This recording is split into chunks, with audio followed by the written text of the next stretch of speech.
नमस्कार, आप देख रहे हैं न्यूज लोक बात। मैं आपके साथ प्रेमराज। एनटीपीसी सीबीटी 1 का रिजल्ट जारी कर दिया गया। आपको बता दें, जिस तरीके से रिजल्ट जारी होने के बाद छात्रों नाराज हैं, छात्र नेता हैं वो नाराज हैं। और आपको बता दें, पहले का जो रिजल्ट और इस बार का रिजल्ट जारी किया गया है, दोनों में काफ़ी अंतर है। इसी को लेकर तमाम जो छात्र हैं वो नाराज हैं। इसी को लेकर छात्र नेता दिलीप का भी क्या कुछ कहना है, ठीक सुनिए आप इस वीडियो में। दोस्तों, रेलवे एनटीपीसी सीबीटी 1 का जो रिजल्ट आया है वो कहीं से भी न्याय संगत नहीं है और ऐसा लग रहा है कि केंद्र सरकार सिर्फ बहाली के नाम पे दिखावा कर रही है। और केंद्र सरकार की मंशा साफ स्पष्ट है कि वो पूरा सीट नहीं भरना चाहती है। यानी कि 35,000 से ज़्यादा जो सीट है, जितना पे वैकेंसी आई थी, वो सभी सीटें नहीं भरी जाएंगी, ये स्पष्ट हो गया। और कहीं ना कहीं इसके लिए रेलवे का जो निजीकरण किया गया है वो जिम्मेवार है। और भविष्य में भी रेलवे का निजीकरण जारी रहेगा, जैसा कि केंद्र सरकार की पॉलिसी है। और रेलवे के निजीकरण से देश के युवाओं के साथ खिलवाड़ हो रहा है, उनको सरकारी नौकरी से वंचित किया जा रहा है। अन्यथा 35,000 से ज़्यादा जो वैकेंसी आई थी एनटीपीसी का, वो सभी सीटों को भरा जाना चाहिए। लेकिन जिस तरह से सीबीटी 1 यानी पीटी का रिजल्ट दिया गया है, उससे यह स्पष्ट है कि सरकार सभी सीटों पर बहाली करने नहीं जा रही है। सरकार ये दिखा देगी लास्ट में कि हमें योग्य उम्मीदवार नहीं मिले, इसलिए सीट खाली रह गया। जबकि ये सीबीटी 1 यानी पीटी का रिजल्ट है, ये पीटी का रिजल्ट है, ये सिर्फ क्वालिफाइंग है। और जो मेंस यानी सीबीटी 2 हो, उसके बाद इस तरह से रिजल्ट जारी किया जाना चाहिए। यानी लेवल वाइज जो रिजल्ट जारी किया गया है वो पीटी में नहीं होना चाहिए था, वो मेंस का जो रिजल्ट आता उसमें लेवल वाइज रिजल्ट आना चाहिए था। आज तक किसी भी बहाली में ऐसा नहीं हुआ है कि अलग अलग पद के लिए जब बहाली निकली है तो इस तरह से कहीं भी पीटी का रिजल्ट नहीं आया है। और इस बार पहली बार ऐसा क्यों रिजल्ट दिया गया है? तो ये सिर्फ और सिर्फ इसलिए किया गया है कि सरकार की एक साजिश है कि युवाओं को, देश के युवाओं को ये दिखा दो कि हम बहाली कर रहे हैं, इतने हजार सीटों पे वैकेंसी निकाले और बहाली कर रहे हैं। और अंत में क्या होगा? सीटें खाली रह जाएगी।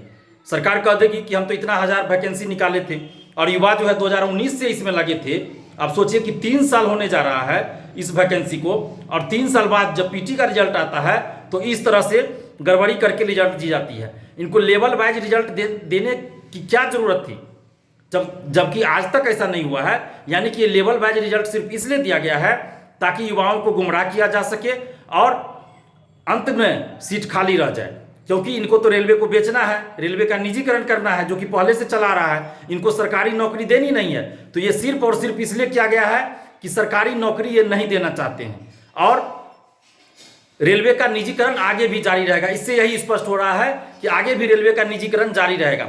लगभग 7 लाख स्टूडेंट्स को पीटी में पास किया जाना था, लेकिन क्या किया गया है? मुश्किल से 2.5 लाख से 3 लाख स्टूडेंट्स को ही पीटी में पास किया गया है। हालांकि रोल नंबर आपको 7 लाख के लगभग में दिखाया गया है, तो वो रोल नंबर है। एक ही स्टूडेंट्स का क्या हुआ है कि 4-3 लेवल में रिजल्ट आ गया, 3-3, 4-4 लेवल में रिजल्ट आ गया। वो ज्वाइन तो कहीं एक ही करेंगे लास्ट में, लेकिन पीटी में इस तरह से रिजल्ट नहीं दिया जाता है। वो फाइनल रिजल्ट जब आता है उसमें इस तरह से रिजल्ट दिया जाता है। तो ये जानबूझ के किया गया है, इस बात को समझिए। और हम तो अपील कर रहे हैं देश के तमाम नेताओं से, तमाम मंत्री विधायकों से, तमाम शिक्षकगणों से, कोचिंग संचालकों से कि ये जो लाखों करोड़ों युवाओं के भविष्य के साथ जो इस तरह से खिलवाड़ हुआ है, तो उसके लिए आप लोग आवाज़ उठाइए और इस अन्याय के खिलाफ परीक्षार्थियों का साथ दीजिए और आवाज़ उठाइए। और ये रिजल्ट जो है रिवाइज होना चाहिए और जो गड़बड़ी की गई है उसमें सुधार होना चाहिए। क्योंकि सरकार की मंशा साफ है कि सरकार बहाली नहीं करना चाहती है। पूरा जो जितना सीट पे वैकेंसी आई वो सभी सीट भरना नहीं चाहती है। वो सिर्फ दिखा देगी कि हमने तो इतना हजार सीटों पे वैकेंसी निकाली, योग्य उम्मीदवार नहीं मिले, इसलिए सीट खाली रह गई। जब एक ही स्टूडेंट्स का 3 जगह 4 जगह आपने अभी ही रिजल्ट दे दिया है, एक ही रोल नंबर 3 जगह 4 जगह आ गया, तो इससे तो लाखों स्टूडेंट पहले ही पार हो गए।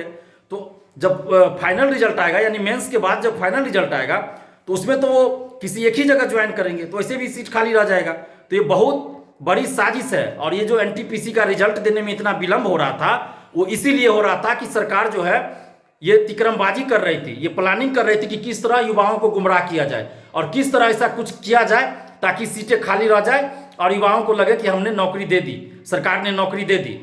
और यही साजिश की गई है केंद्र सरकार के द्वारा। तो इस चीज को समझिए। मैंने 25 अक्टूबर 2019 को भी रेलवे निजीकरण के खिलाफ आंदोलन किया था पटना में। उस समय बहुत से लोगों ने हमारा मजाक उड़ाया था, लेकिन आज देखिए रेलवे का निजीकरण होता गया और कितना रेलवे स्टेशन बिक गया, और आज रेलवे के निजीकरण के कारण ही आज ये स्थिति हुई कि एनटीपीसी का जो रिजल्ट आया है वो इस तरह से दिया गया है। तो ये बिल्कुल ही अन्याय है, युवाओं के साथ अत्याचार है, शोषण है। इसका विरोध होना चाहिए और रिजल्ट को रिवाइज किया जाना चाहिए, तभी युवाओं को न्याय मिलेगा। और अब तमाम परीक्षार्थियों से भी हम अपील कर रहे हैं कि आप लोग अपने हक और अधिकार के लिए आवाज़ उठाइए, क्योंकि आपके लिए वैसे भी कोई नेता लड़ने नहीं आ रहा है इस देश में। सभी को जाति धर्म से मतलब है, लेकिन कम से कम आप लोग तो समझिए इस बात को कि आपके साथ अन्याय किया जा रहा है। और अभी क्या करेंगे शिक्षक लोग कि आपको बरगलाएंगे, मेंस का बैच शुरू करेंगे, CBT 2 का बैच शुरू करेंगे, उसके लिए आपको बरगलाए। लेकिन इसमें जो गलत हुआ उसको सुधार करने के लिए आवाज़ उठानी चाहिए। और हम तमाम शिक्षकगणों से भी अपील कर रहे हैं कि आप मेंस का बैच स्टार्ट कीजिए, ठीक है, मेंस का भी बैच चलाइए, लेकिन इसमें जो अन्याय हुआ है, इसमें जो गड़बड़ी हुई है, उसको भी दूर करने के लिए आप प्रयास कीजिए ना, आवाज़ उठाइए। और जिनका CBT 1 में रिजल्ट है उनको भी हम दिल से धन्यवाद देते हैं, बधाई देते हैं। और आपसे हमारी कोई शिकवा शिकायत तो नहीं है, हमारी सरकार से है। जो मेरिट से पास किए हैं एनटीपीसी CBT 1 में जिनका रिजल्ट है, उनको बहुत बहुत बधाई। और वो CBT 2 के लिए अपना अच्छा से तैयारी करें, क्योंकि हम लोगों की लड़ाई सरकार से है।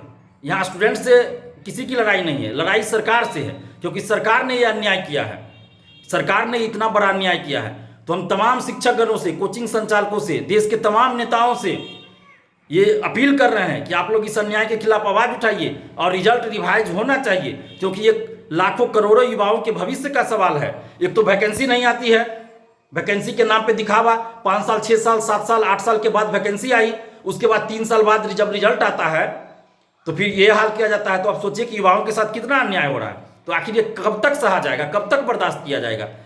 तो आप तमाम युवाओं से भी अपील कर रहे हैं कि आप लोग भी आवाज़ उठाइए और रिजल्ट को रिवाइज करने के लिए आप लोग आवाज़ उठाइए, नहीं तो फिर सरकार इसी तरह मनमाना करेगी और अन्याय और शोषण युवाओं के साथ होता रहेगा। धन्यवाद, जय हिंद।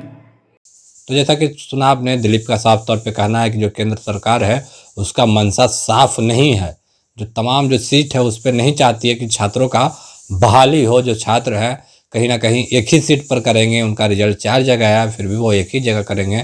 सरकार है जो सीट खाली रखना चाहता है। फिलहाल को इतना ही, देखते रहिए न्यूज़ लोकवात को सब्सक्राइब नहीं किया सब्सक्राइब करें, हमारे फेसबुक पेज को लाइक करना बिल्कुल ना भूलें। धन्यवाद।